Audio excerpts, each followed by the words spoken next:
আমি আমার যুবক কিশোর যুবতী করি ভাই বোনদের বলবো, সমাজ তোমাদের পক্ষে নয়, ঈমান চুরির পক্ষে।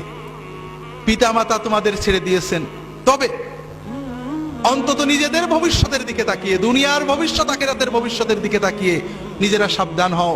দুনিয়াতে অপরাধ হবে, পাপ হবে, অন্যায় ভুল হবে, তবে দুটো বিষয় খুব ভালো করে মনে রাখো। নামাজটা কখনো ছেড়ো না। নামাজ, যদি সিনেমা হলে থাকো বেরিয়ে এসে নামাজ পড়বে, যদি খেলার মাঠে থাকো ওয়াক্ত মতো নামাজ পড়বে, নামাজটা কখনোই ছাড়বে না। যত কিছুই হোক সময় মতো নামাজ পড়বে, আর অশ্লীলতাকে, মাদকতাকে বিষের মতো পরিত্যাগ করবে।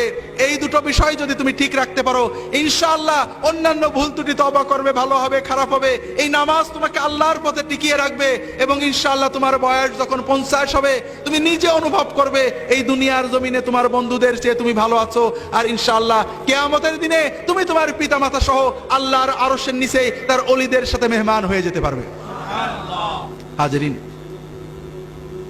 যুবক কিশোরদের ভালো রাখতে হলে তাদেরকে আলেমদের কাছে নিয়ে যেতে হবে, মসজিদে নিতে হবে, দ্বীনি চেতনা তৈরি করতে হবে, লেখাপড়ার ভিতরে দ্বীনি চেতনা তৈরি করতে হবে।